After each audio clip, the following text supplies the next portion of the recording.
press the bell icon on the YouTube app and never miss another update.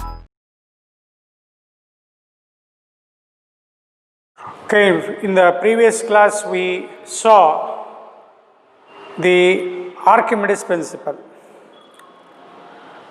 In that continuation of the Archimedes principle, say there is a beaker filled with, say, liquid of density ρl. Ice block, when partially immersed or completely immersed, it floats because of upthrust. When object floats by the law of flotation or by the principle of flotation, the weight of an object, so that is m into g, where m is mass of an object, g is acceleration due to gravity, must be equal to upthrust, or we say which is equal to the buoyant force, and that upthrust is always equal to weight of liquid displaced.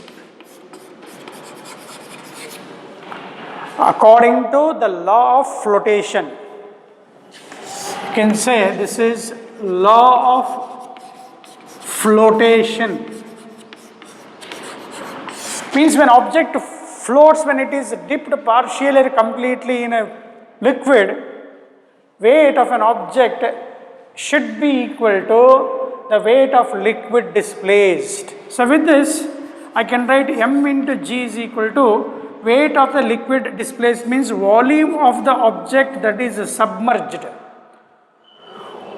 Volume of an object, say for example ice, how much portion it is submerged, into density of the liquid. This entire gives mass of the liquid displaced. Mass of the liquid. This gives mass of this entire volume into density. The product gives mass of liquid displaced. Multiplied by g, that gives weight. This must be satisfied, then only the object floats, and this is known as the principle of flotation. Hence the volume of liquid displaced can be shown is can be taken is equal to, you can cancel g here, g can be cancelled here, m divided by density of the liquid. G cancels, volume of the liquid that is displaced equal to mass divided by density of the liquid. So with this idea, having this idea, we have to study three cases. What they are? One is when ice block is completely melts. When ice completely melts, what will happen to level of water? Level of water. Will it remains the same, decrease or increase? First discussion. Now let us start with that. After knowing this, it is very essential for the application of Archimedes principle that you will expect problems. I told every concept what I am giving you, take that as a problem.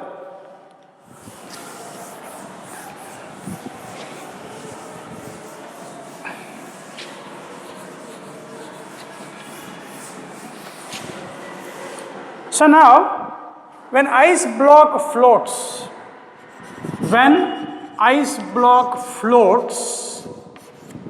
by the principle of flotation, I have written m into g, that is weight of the ice is equal to volume of the ice submerged, density of the liquid into g, the volume of the object that is submerged, volume of the liquid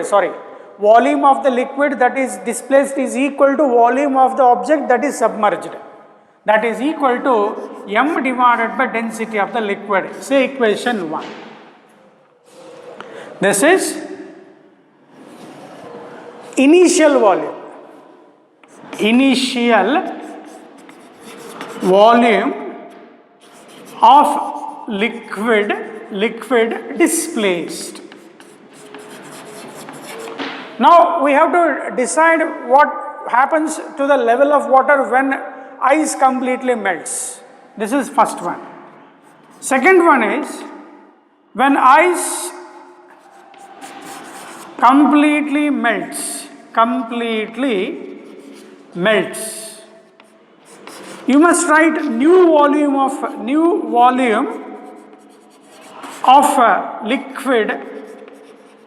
liquid displaced.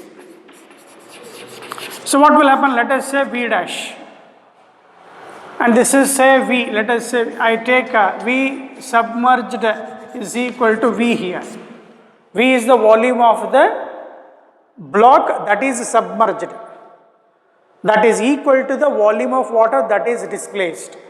If I multiply with density, that I will get mass. To that, if I multiply with G, I will get weight. Now I need a volume of the liquid that is displaced when ice completely melts here.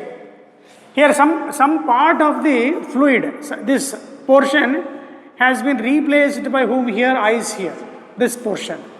If I use this, you can write like this.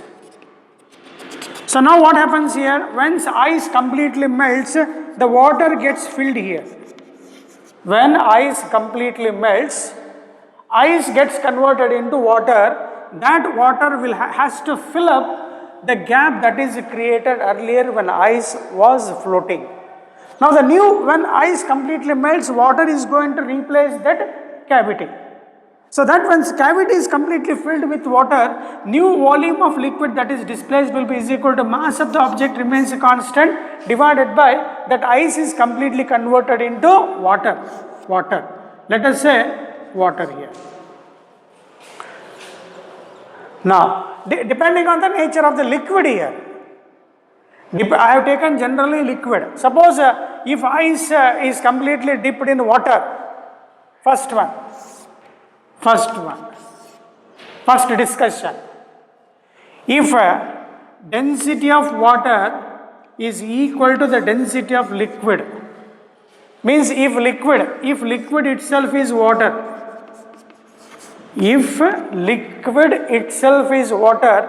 then both density remains same. From these 1 and 2, I can write V dash will be is equal to V. If ice block is completely or partially dipped in water, then what happens? Density of the water become equal to that of density of liquid, then level never change, level of the water remains same. First point. Second point, you can answer by comparing those things. By comparing those things, you can start answering. Suppose here density of the water. If the density of water is less than the density of the liquid, this ice gets completely converted into water now. This I have taken as liquid here. If both are water, level of water remains same. Suppose if this liquid is not a water, now here density of water, if it is less than density of liquid, so as this density of water is lesser, V dash will increase. Therefore, V dash becomes greater than V. New volume of liquid displaced is more, means level of water will increase. Level of liquid liquid increases. Here, in this case, level of liquid remains same. Level of liquid remains the same. Second case, level of liquid increases. Third, my dear students, you can answer. Third discussion, when density of this water is greater than that of rho L. As density of water now increases, this mass remains same here, my dear students, mass remains same. If rho W, density of water, that is greater, what happens now? V dash will decrease now. That implies V dash is less than V, definitely level of water should decrease. Level of liquid must decrease. This with the help of Archimedes principle, and by using the principle of flotation, you can say that level remains same, level decrease or increases by taking the density of water comparing with that of liquid in which ice block is dipped. Now the same discussion,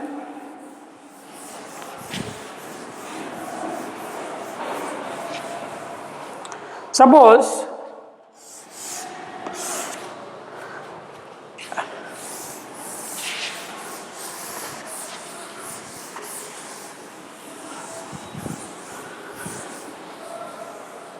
you have a beaker filled with water, you said. Let us take water now. And I have an ice block here. So first discussion is, I have initial volume of water, say liquid, displaced. As I have just written, I can write V is equal to m divided by density of water. This is one. Second one,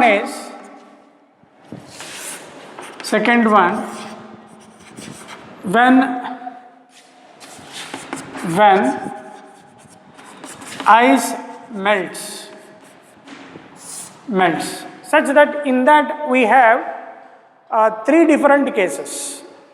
Ice melts, final volume, the new volume of liquid displaced. As we just studied, if it is water, definitely same density makes the level to be equal. Suppose if this ice block contain some, say, solid pin, say let us take that as a solid pin with density rho s. Now initially what happens here? Initially here we have this mass of ice plus mass of solid pin divided by density of say water. Initially, mass has two things here. One is ice and other one is a solid pin. Both are united as look like a single block. Divided by density of water, just call this as equation 1. When ice completely melts here, there are two different masses here. New volume will be equal to mass of ice divided by density of, say, when ice gets completely converted into water, density of water, plus mass of solid pin divided by the density of the solid. When ice completely melts, then after melting, the solid pin will come over here. And there will be some cavity. That cavity will be filled with water. Now the thing is, level of water when the ice melts, when solid gets separated, will the level of water will increase or decrease? Obviously, what will happen, my dear students?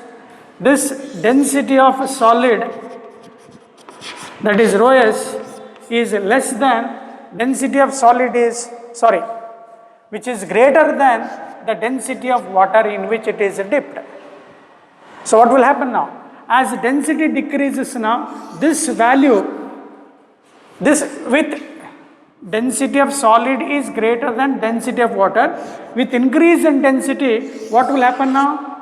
This value will decrease compared to the earlier.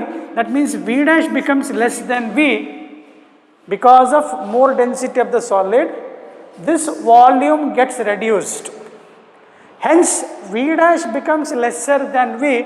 That implies that level of water decreases.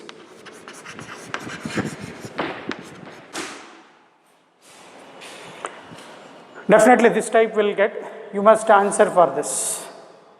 Same, I will give instead of a solid pen, I think you have taken this. So keep it as it is in your mind. Now let us say instead of a solid pin, I have a wooden block. Once the ice gets completely melted, what will come over here? I am removing this. Removing this. Now I will get wooden block here.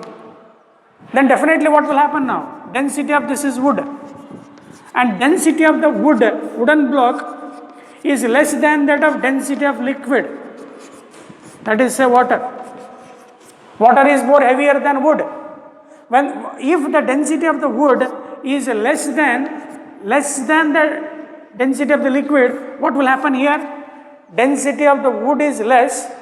What happens? This will increase. Definitely V dash becomes greater than V, then the level of liquid that is water will increase.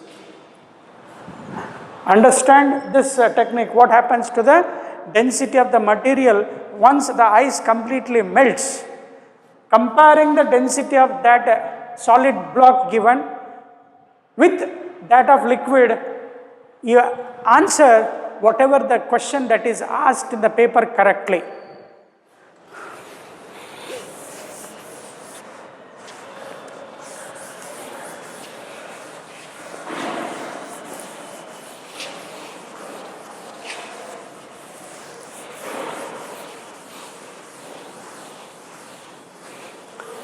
Same, there is a boat plus stones divided by density of the water. That gives volume of the liquid. Volume of liquid displaced. Liquid means here water. Boat in a river. This in river water. There is a boat filled with stones. In that boat, there is a man, you said. In a boat, you will have weight of the boat plus man plus stones divided by density of water, that is volume of water, that is liquid displaced. Now what they say is, when stones are completely dropped into a river, when stones are completely separated from the boat, what happens now? New volume of liquid, that is water displaced. That will be equal to boat, mass of the boat plus mass of the man. They are still in water, that is density of water, plus mass of stones divided by density of the stone. This is entire mass here. I have taken this entire mass here. You must take mass of boat, man, stones divided by density of water now. In this case, can you compare now?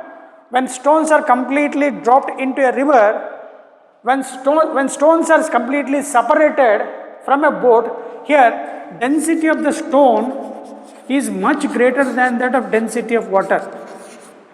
As density of the stone increases, this volume will get decreased. Hence, the new volume of liquid that is displaced become less than that of initial volume of the liquid. Hence, what you can say, level of water decreases. So this type of help I have given you. Take that concept in your mind. If you get into the problem in front of you, don't hesitate, answer clearly. So next, one more discussion, comparison of densities of two liquids using gauge pressure,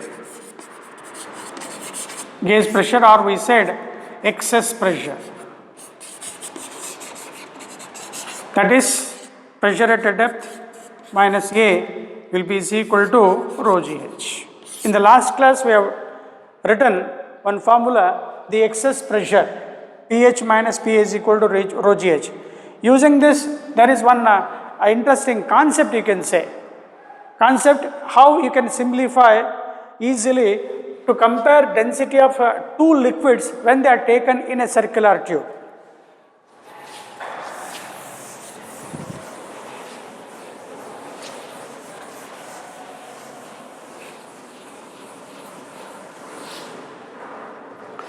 There is a circular tube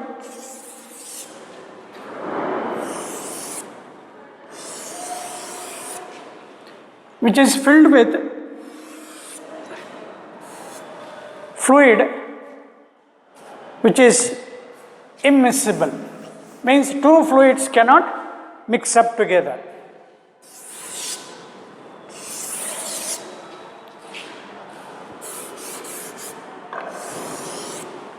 Such that they are filled in such a manner that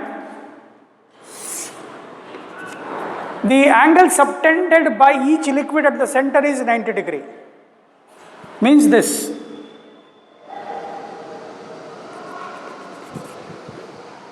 This angle, so one liquid which is heavier will settle at the down. You can take the diagram along with me. Heavier, this subtends an angle 90 degree here. Up to this.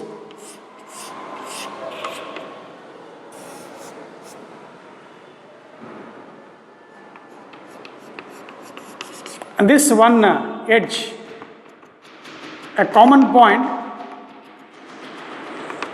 a common layer which separates two liquids,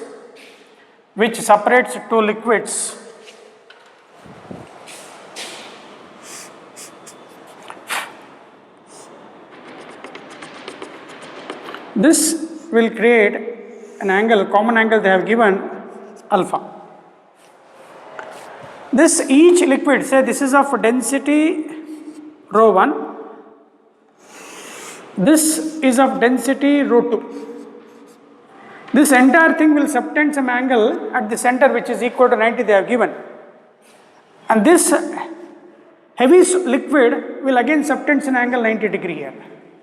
So if it is alpha, then this angle should be 90 minus alpha here.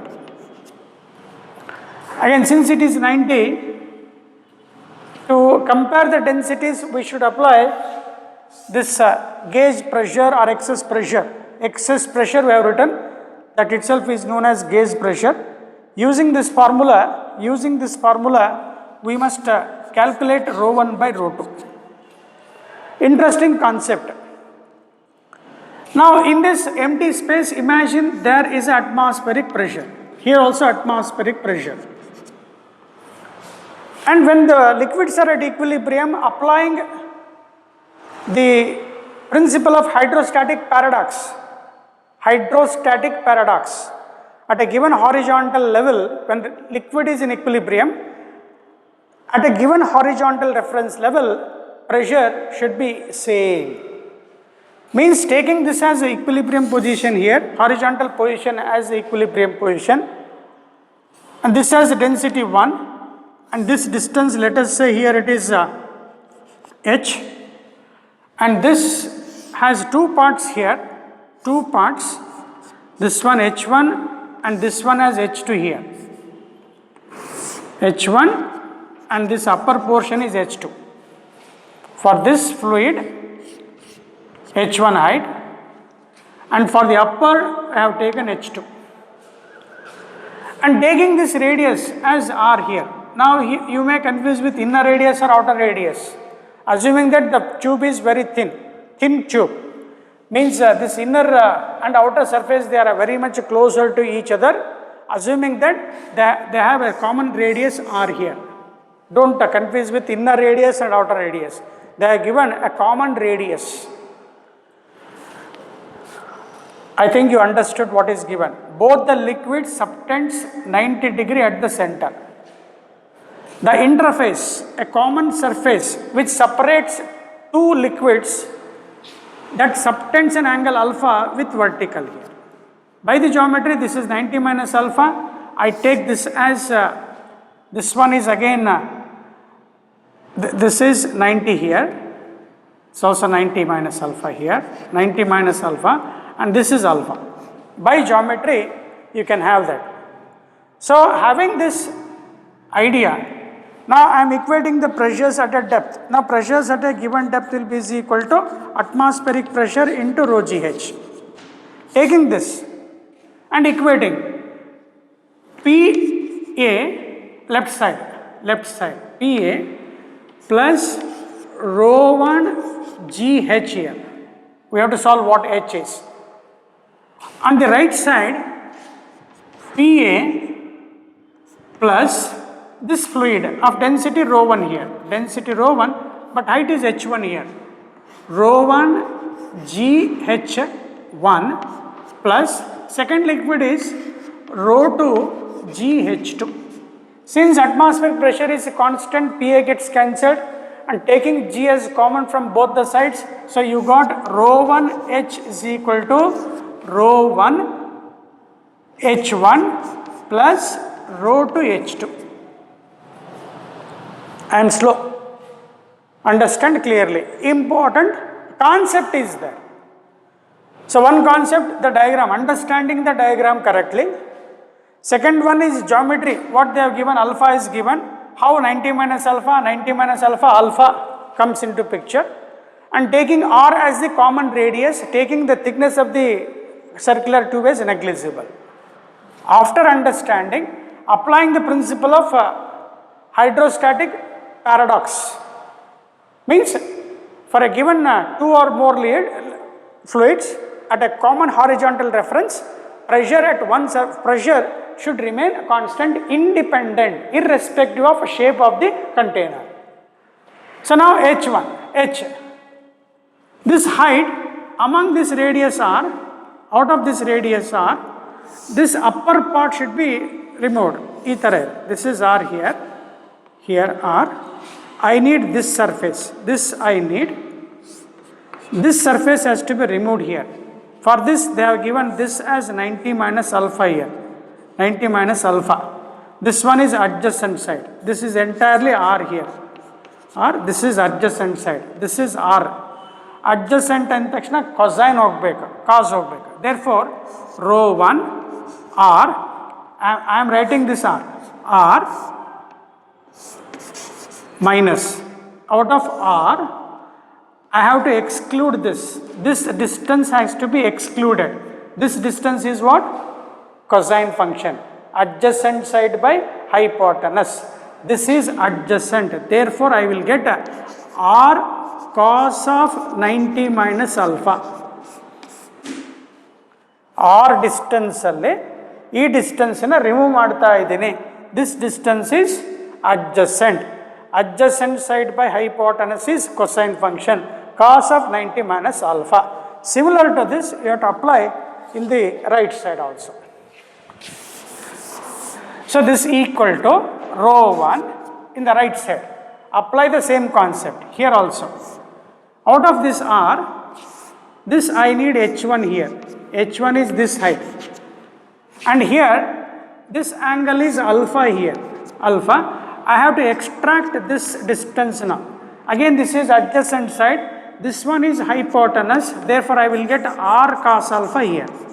R cos alpha. Therefore, out of R, this entire R, in this R, I have to remove this in the sense it should be rho 1 into bracket R minus R cos alpha.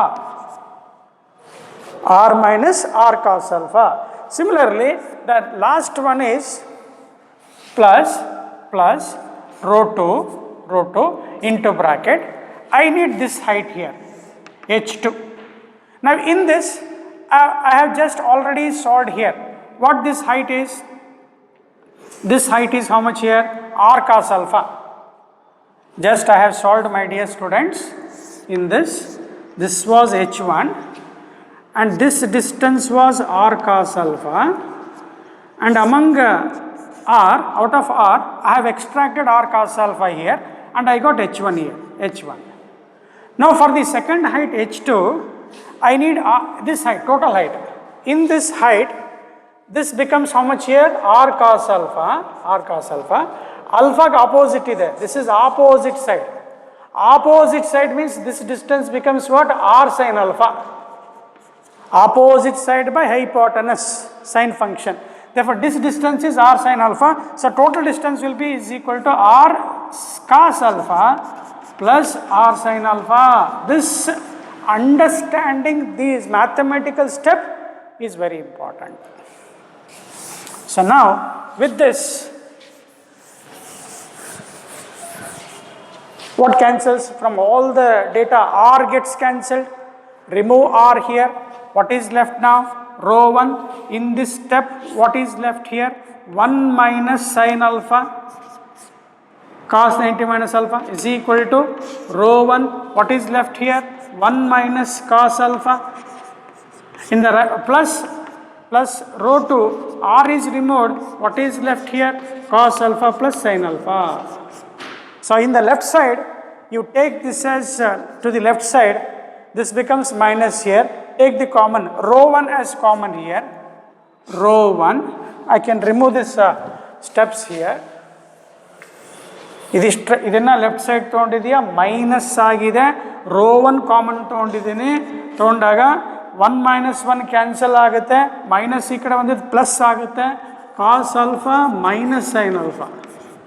ಇದಿಷ್ಟು ಈ ಕಡೆ ಬಂದಾಗ rho 1 common ತೊಗೊಳ್ತೀಯ, minus ಬರುತ್ತೆ. 1 minus 1 cancel ಆಯಿತು. Minus sine alpha minus of minus cos alpha. Cos alpha minus sin alpha is equal to what is left here?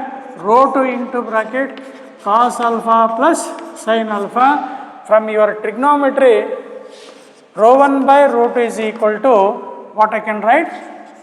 Cos alpha plus sin alpha divided by this one equal to, take cos as common. Divide numerator and denominator by cos, you will get 1 plus sin by cos is tan, 1 plus tan alpha divided by 1 minus tan alpha. A standard problem and application of a gauge pressure. So with this, my dear students, in fluid mechanics, hydrostatics concept is completed. I told each concept you must take that as a problem.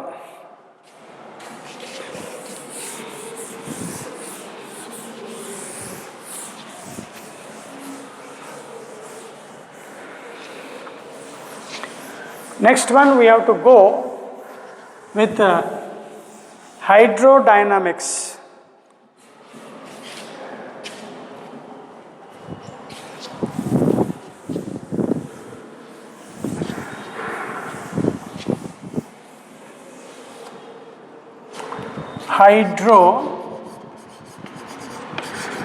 Hydrodynamics means fluids in motion. The study of properties of fluids in motion is called hydrodynamics.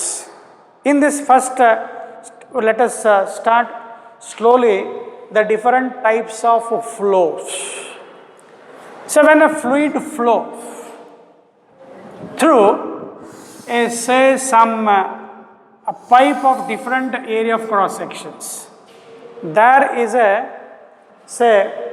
pipe of non-uniform area of cross section. This one has area 1. This one has area of cross section 2. This one area 3. When fluid flows through different areas of cross section, if the velocity of the fluid, say, not at all the points, it changes from point to point, but velocity of all the particles at a given cross sectional area remain constant. Such a flow is called streamline or laminar flow of the head. Means here, velocity of all the particles crossing at area 1 must be same. So here it is, let us say it is V1, here it is V2, here it is V3. It doesn't mean that V1 is equal to V2, not like that. All the particles, n number of particles crossing the given area of cross section should remain constant. Such a flow is called streamline, otherwise it is turbulent. Another type of flow is turbulent. Velocity of all the particles crossing a given area of cross section is not same. Such a flow is called as a turbulent. For example, good example is a flood. Here the flow of fluid in a pipe of uniform area of cross section.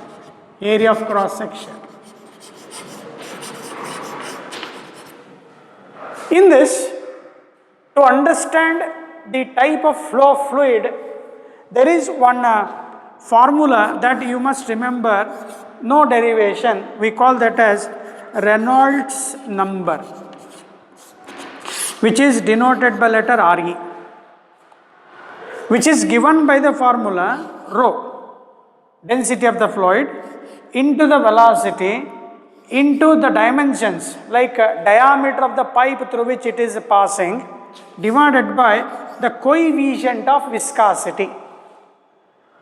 That you will study in detail. Simply you can say thick oils, castor oil, coconut oil is more thicker, which is more viscous. Kerosene, turpentine oil, petrol, they are thin oils, they are less viscous. So depending on the coefficient of viscosity, density, their velocity and the dimensions of the pipe through which they pass, Reynolds number is different for different fluids. We ask a simple question, if this Reynolds number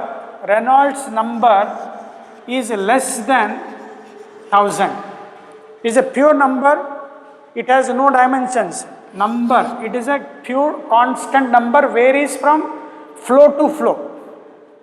For a streamline flow, Reynolds number is less than 1000. For turbulent flow, Reynolds number is greater than 2000. Suppose if the Reynolds number is less than 2000 and greater than 1000, then the flow is called unsteady flow. Neither streamline nor turbulent. So based on these values, which is determined by using these values, these terms, rho is density of the fluid, velocity of the fluid, d is its dimensions, eta is coefficient of viscosity of that fluid. All fluids do not have same density and same viscosity, differs.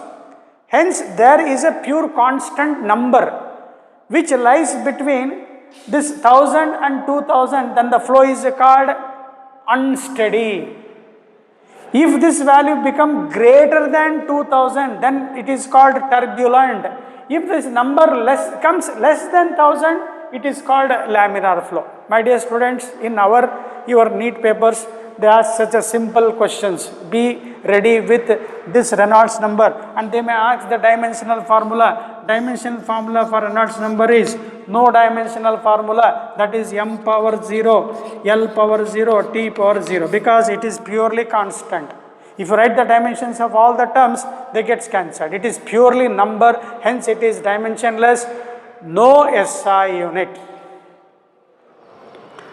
With this, we have something, an interesting formula that we call as a equation of continuity.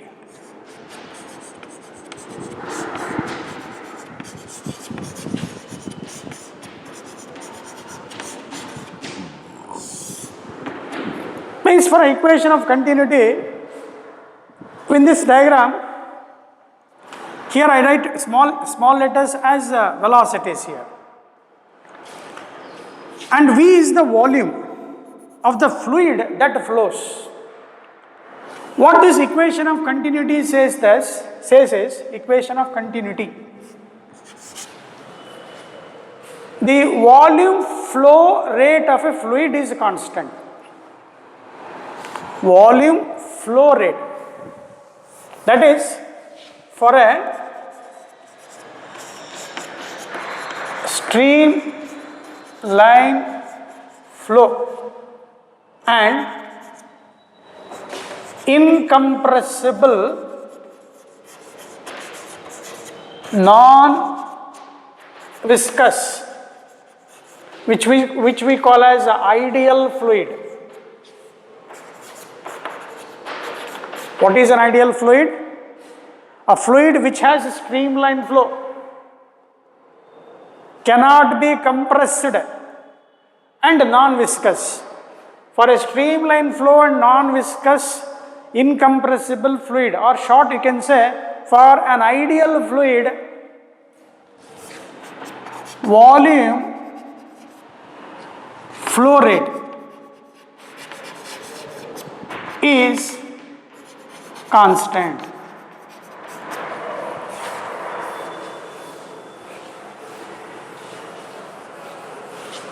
Means the volume of the fluid that flows here, volume of the fluid that is flowing across this A1, say if it is flowing of say 5 liters of volume, here also 5 liters of volume, here also 5 liters of volume. Means if I take 10 liters of water at this point, I should get 10 liters here. But there is some relation between area of cross section and velocity that you must show that A into V is equal to constant. That is known as equation of continuity. I write again, my dear students, small v, where A is area of cross section through which the fluid flows, and V is its velocity, velocity of the fluid. Capital V is volume, don't confuse with that letter. In physics, wherever you write big letter V, you take that as volume, small letters you take that as velocities. So in this area of cross section, different area of cross section, A1 V1 should be is equal to A2 V2 should be is equal to A3 V3. What this formula tells you that A into V is constant means if area of cross section through which the fluid flows, if it is more, velocity is less. So you have seen a river whose surface area is very large. When you have an area of surface area is very large, the flow velocity of that fluid is less. If that river flows through a narrow area of cross section, assume that if the surface area through which that river water has to flow is very small, then velocity will be more. That is the meaning of this AV is equal to constant. That is, velocity of the fluid is inversely proportional to area. That you must understand from this equation of continuity. Just to understand that formula, let us understand how it can be obtained here. So this volume antandre volume of fluid that is flowing at 1 and volume of fluid that is flowing at 2 and volume of fluid that is flowing at 3 per unit time should remain constant. In a given interval of flow rate, volume flow rate is constant. Volume of water flowing through area of cross section per unit time should remain constant. After understanding this, so what this volume is? Density is equal to what? Mass by volume here. Density is equal to mass by volume. Therefore, volume is equal to mass by density. So I write this: mass 1 divided by density into given time, mass 2 into density into given time, mass 3 divided by density into time. How to calculate that mass of the fluid that is flowing through a given pipe? That is density into volume. So here, mass of the fluid that flows is density into volume. Again I write density into volume is area of cross section into, let us say, small displacement dx. Area volume and L anta ankonbidipa, L cube. Area of cross section multiplied by length. Area of cross section multiplied by length. I have taken some area of cross section here. Different area of cross section. I have taken some pipe here. Okay. So this is, say, A1, this is A2, this is A3. In this small interval of time, I take a small interval of time here.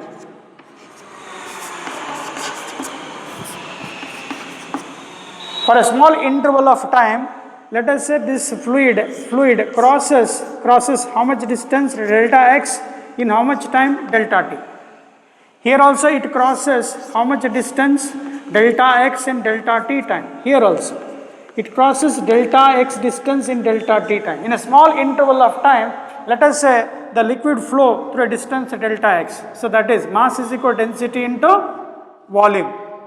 Density into volume, that divided by, again correct, I am right, into delta t, that is equal to mass is density into volume, second area of cross section, divided by delta t, that is equal to, and let us imagine that they are crossing different distances here, delta x1 delta t 2, again delta x3 divided by delta t3, because different area of cross section they take a different interval of time. We take per unit time, delta t1, delta t2, delta per unit time. Here of course the distance remains same, may remain same, but in crossing that distance the time will differ. As I told, area lesser the area, velocity is more. When velocity is more, it takes lesser time. When area of cross section is large, velocity is less, it takes more time. So hence we take per unit time. Density remains constant here. I have removed this. Density has to be removed here.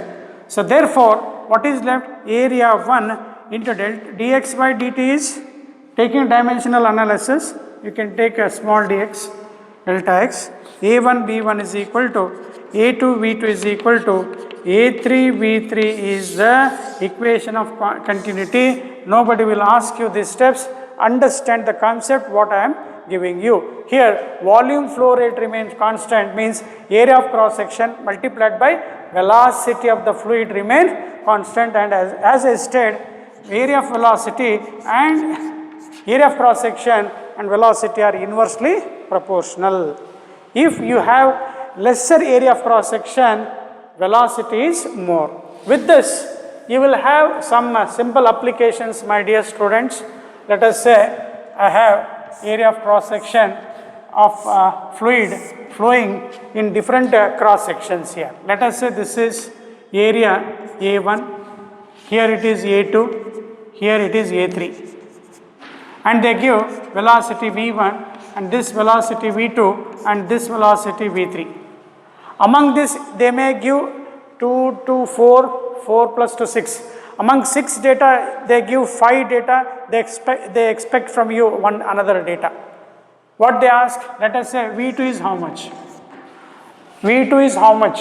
Knowing all these things, a1, a2, a3, v1, v3, how to calculate v2? Apply equation of continuity. My dear students, here it looks like somewhat a channel. Sum of flow of water entering the junction is equal to the total volume of water entering the junction should be is equal to the sum of volumes of the water that is flowing through other channels or other area of cross section. Means A1 V1 should be is equal to here. A1 B1 should be is equal to what? Carefully, A2 V2 plus A3 V3.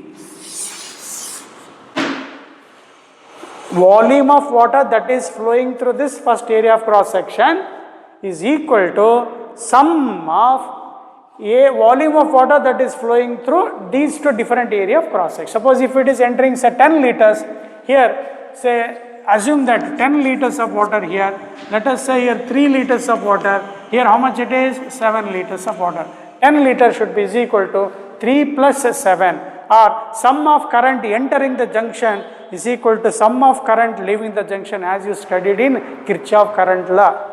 Like that, apply this concept and solve unknown things. I think you understood.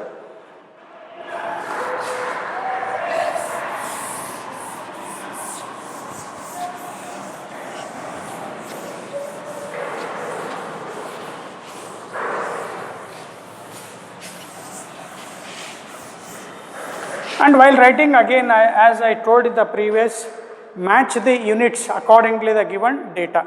Don't mistake in conversion centimeter to meter.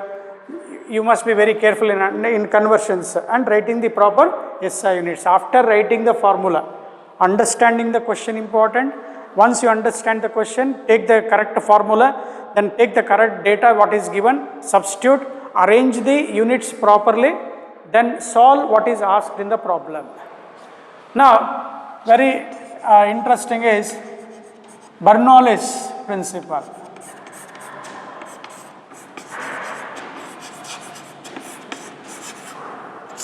And we have to study some applications. In that, we have to study only velocity of efflux. Using Bernoulli's principle, velocity of efflux you have to study.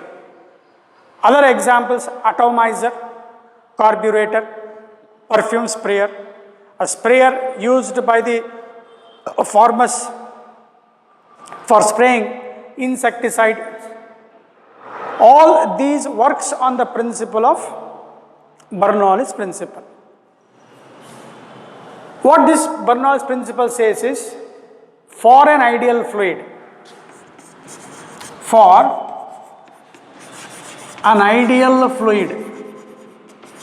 ideal fluid is one which is having streamline flow, incompressible and non-viscous. Such a fluid is called an ideal fluid. For an ideal fluid, the sum of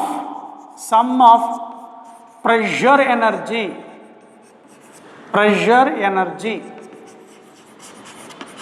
that is P into delta V per unit volume.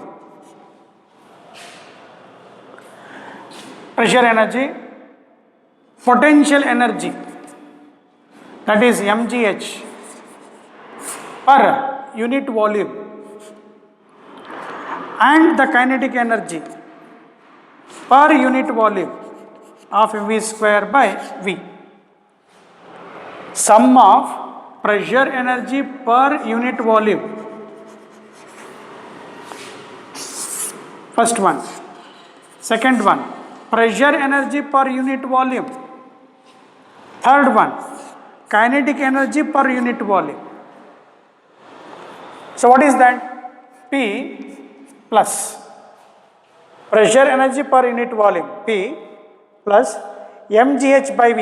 Density is equal to mass by volume, and volume, mass by volume is density. That is this formula. Mass by volume becomes what? Rho GH plus mass by volume becomes what? Rho. That is half rho V square becomes a constant. That is the statement. My dear students, application of Bernoulli's theorem is important. But to understand those problems, applications, it is essential to understand what the Bernoulli's theorem is. For an ideal fluid, sum of pressure energy means work done. Say when you have a tank, filled tank, completely filled tank with a small opening, tap you can say.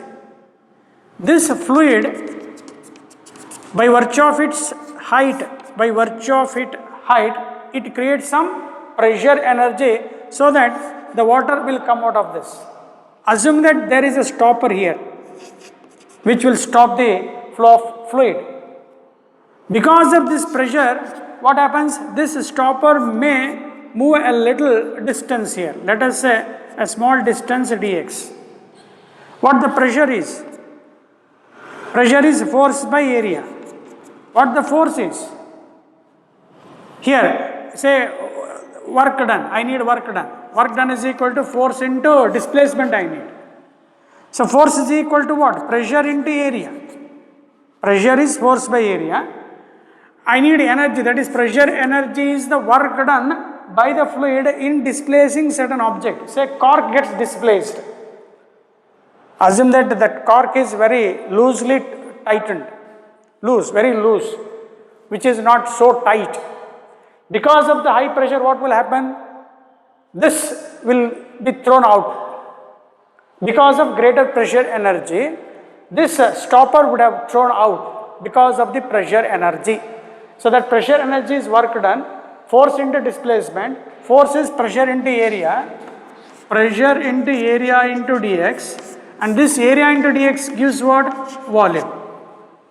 Work done is pressure into change in volume. Per unit volume we need, hence rearranging this. Potential energy mgh by V, kinetic energy per volume. I think you understood. The formula is sum of pressure energy, potential energy, kinetic energy per unit volume remains a constant for an ideal fluid. Having this knowledge, let us understand what the velocity of efflux means, velocity of outflow of a fluid. Very important application that you will get.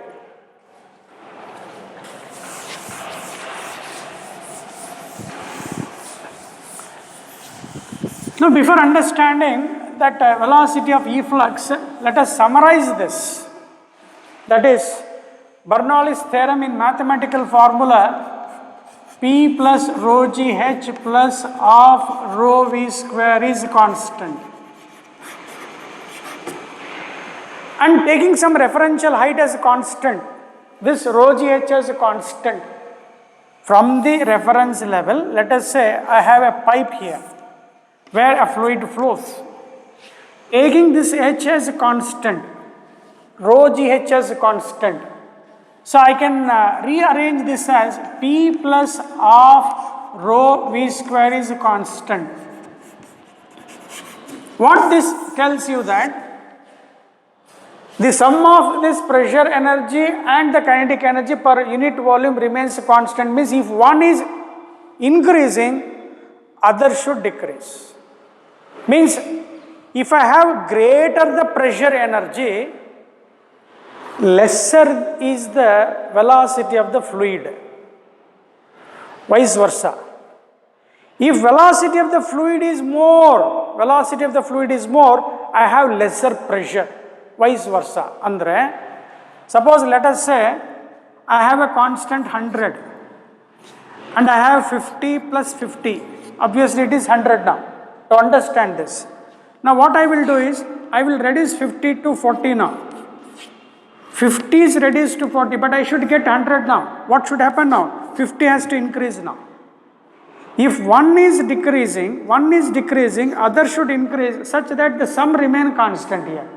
Suppose let us say 50 is reduced to 30 now. P plus of rho v square is equal to constant. You are understanding what this formula is. If now 50 is reduced to 30, pressure energy is reduced. What happens now? This kinetic energy per unit volume should increase, means it should become 70. What this mean is, definitely you will have a case that comparing pressure energy at two different points and the velocity at two different points, such that P1 plus of given fluid density is constant, V1 square, P2 plus of rho V2 square.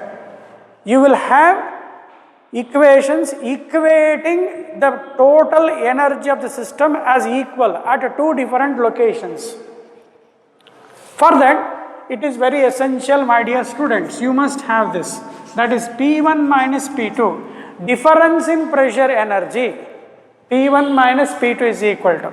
In the right side, taking off rho as common, what you will get? V2 square minus V1 square. Many times you will get this kind of formula. Sir, what this is, what you are telling to us is, say, from the referential height, from the common height h, I have two different areas of cross sections here. Let us say this is a common point here and I have various area of cross section.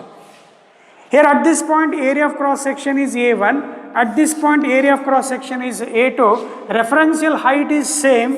When referential height is same, this rho gh will get cancelled. Now I am equating the total energy at two different points, at this point. So P1 plus of rho V1 square, and let us take mgh also, that is rho gh equals to, at the second point you have to equate here. Because the area of cross section differs, pressure energy differs, of rho V2 square, velocity will differ here. Here it is V2, here it is V1, as I told, using equation of continuity. A1 V1 is equal to A2 V2 here.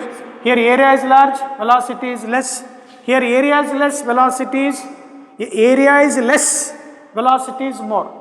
So having equation of continuity, again I have half rho V2 square plus mgh2, rho gh2, h1, Taking h1 and h2 as constant here. h1 is equal to h2 is equal to h. At same horizontal level, what happens now? Rho gh cancels here. Then this can be rearranged. P1 minus P2 is equal to half into rho into V2 square minus V1 square. Be familiar with modification of this formula, applying Bernoulli's theorem at two different points, and understanding this, that if pressure energy is more, velocity will decrease. With this concept, pressure is more, velocity is less, is used in the pumping of a blood through heart and at different points, through different veins. Lesser the area of cross section of the veins. So because of oil content, if fat content is deposited at the walls of the veins, let us say this is a veins now. Simple agi ಚರಂಡಿಯಲ್ಲಿ silt ಕಟ್ಕೊಳ್ಳೋದು. Silt ಕಟ್ಕೊಂತ ಕಸ ಪಸ ಕಟ್ಟಿಗಂತಂದರೆ ಚರಂಡಿ ನೀರು ಮುಂದೆ ಹೋಗಲ್ಲ, ಅಲ್ಲ ಮನೆ ಮುಂದೆ ಓವರ್ಫ್ಲೋ ಆಗಿಬಿಡುತ್ತೆ. ಹಾಗೆ ಮನುಷ್ಯನಲ್ಲಿ ಸಾಕಷ್ಟು ನರಗಳು ಇದೆ, ವೇನ್ಸ್ ಇದೆ. ಆ ವೇನ್ಸ್ ಒಳಗಡೆ ಬಿಕಾಸ್ ಆಫ್ ಫ್ಯಾಟಿ ಕಂಟೆಂಟ್, ಬೆಳಿಗ್ಗೆ ಒಂದು 4 ಮೆಣಸಿಕಾಯಿ, ಮಧ್ಯಾಹ್ನ ಮಿರ್ಚಿ, ಸಾಯಂಕಾಲ ಮಿರ್ಚಿ, ಅಥವಾ ಸಿಕ್ಕಾಪಟ್ಟೆ ಆಯಿಲ್ ಕಂಟೆಂಟ್ ಇತ್ತಂದರೆ, ಕೊಲೆಸ್ಟ್ರಾಲ್ ಜಾಸ್ತಿ ಇತ್ತಂದರೆ, good cholesterols are there, good cholesterols are beneficial to the human lifes. Bad cholesterol ಇದ್ರೆ ಏನಾಗ್ಬಿಡುತ್ತೆ, ಡೆಪಾಸಿಟ್ ಆಯಿಲಿ ಕಂಟೆಂಟ್ ಇದಾಗ್ಬಿಟ್ಟು ಏನಾಗುತ್ತೆ, in this area what will happen ನಾವು, area of cross section reduces. ಯಾವಾಗ area of cross section reduce ಆಯ್ತು ಅಂದರೆ velocity ಏನಾಗ್ಬಿಡುತ್ತೆ, ಜಾಸ್ತಿ ಆಗುತ್ತೆ. Flow of fluid will be increased. When the flow of fluid increases, what happens now? Pressure decreases, lower BP, blood pressure will decrease. ಇಲ್ಲ, all this gets say removed if by some disease, if veins of the true normal veins, if they get enlarged, what will happen now? Area of cross section is more. When area of cross section is more, velocity of the fluid which is normal will get reduced. When velocity is reduced, again heart has to pump that to normalize the speed. Assuming that no cholesterol, if the veins are bulged, enlarged, area of cross section is more.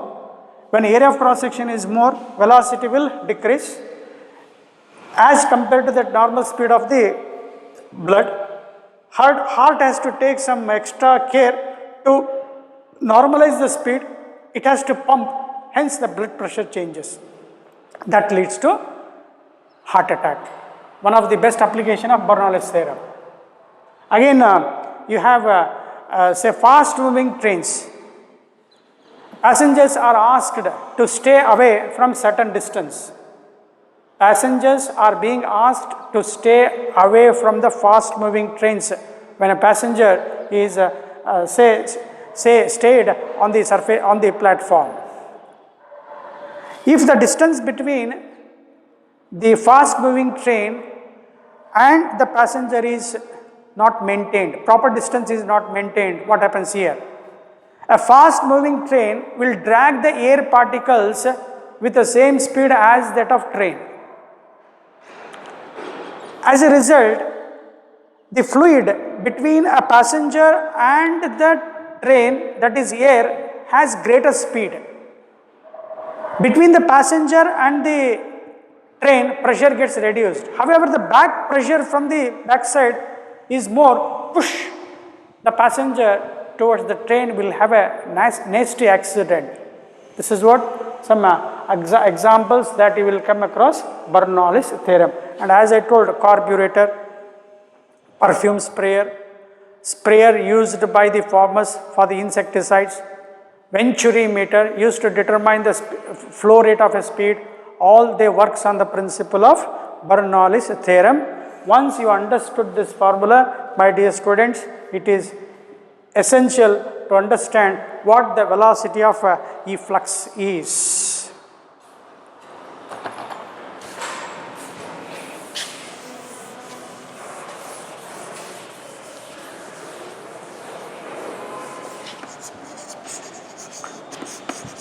Velocity of efflux, you must show that is equal to root of 2gh, which is equal to the velocity with which a freely falling object will hit the ground when dropped from certain height, which is equal to this is also known as Torricelli law.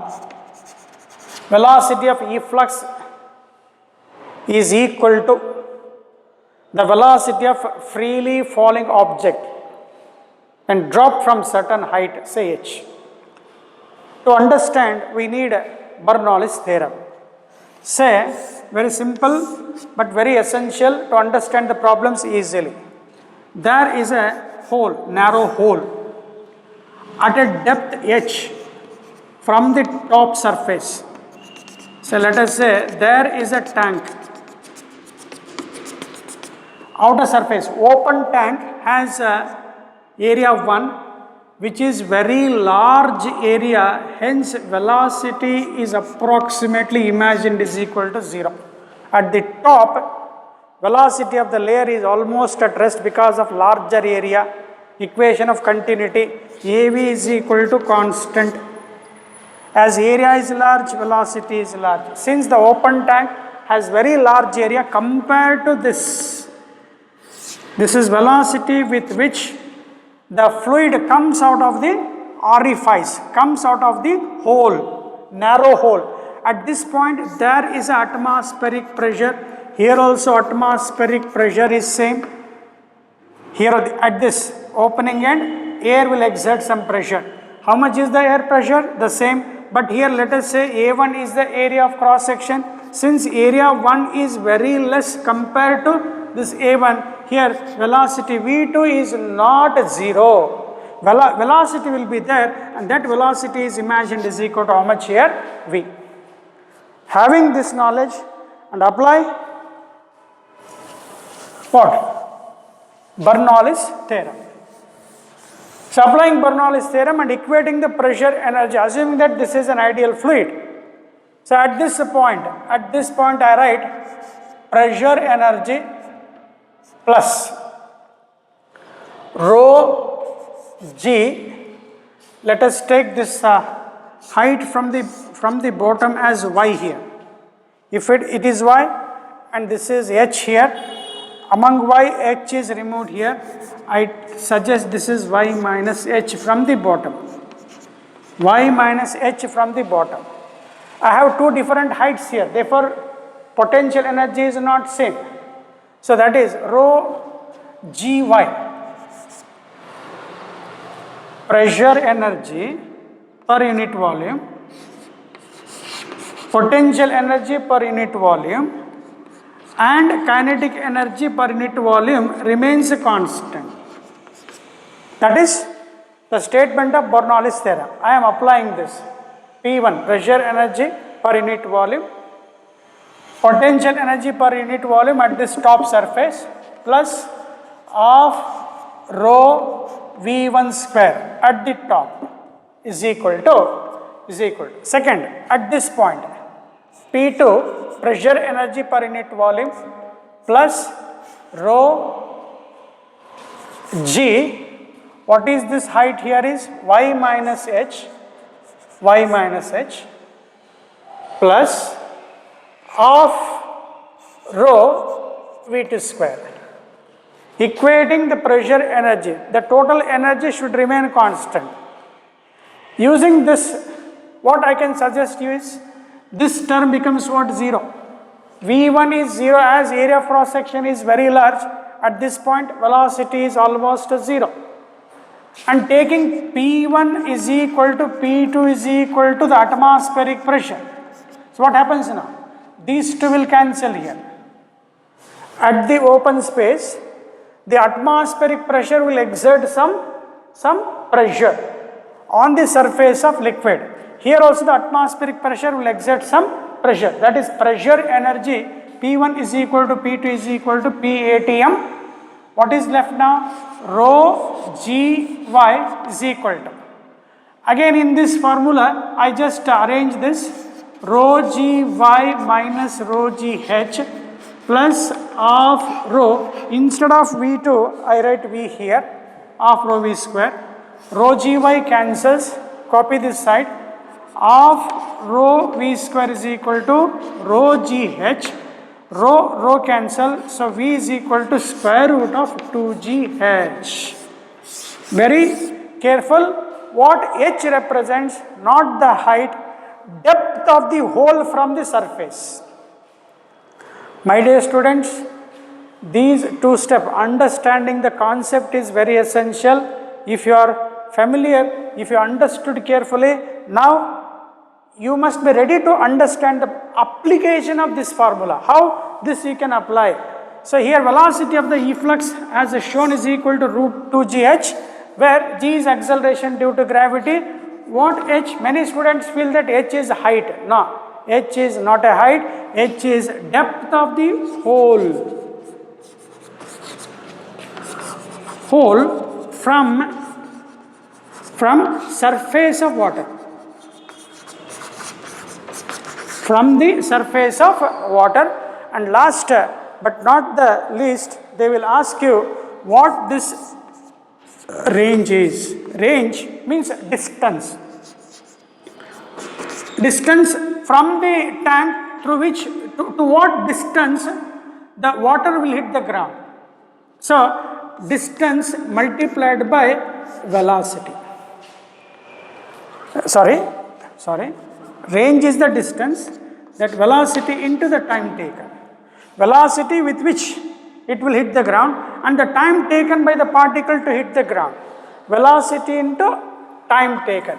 So now let us say this, from this, a particle has dropped from certain height, you have S is equal to ut plus of at square, taking initial velocity as 0 here.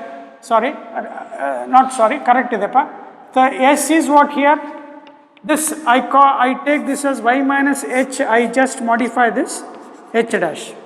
For a free fall velocity is 0, S is taken as h dash, downward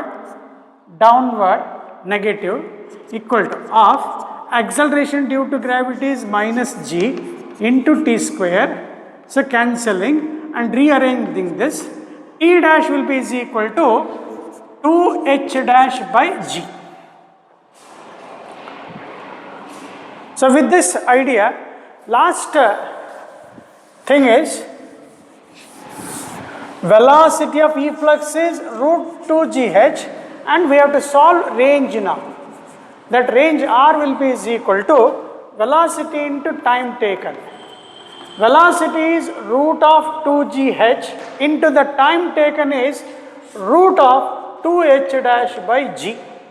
My dear student, just arrange this, taking root as common here, 2gh into 2h dash by g. Now g cancel, 2 2s are 4, take it outside, 2 into root of h into h dash is the range. So after learning this, now my dear students, you must summarize this. H is depth of the hole, h dash is height of the hole.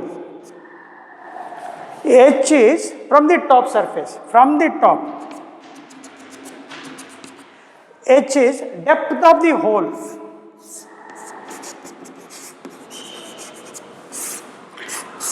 And this range is equal to 2 into root of h into h dash. H is depth, h dash is height.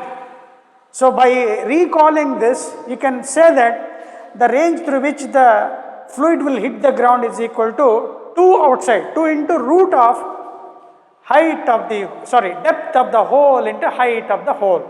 Depth of the hole into height of the hole. Square root bariಬೇಕು.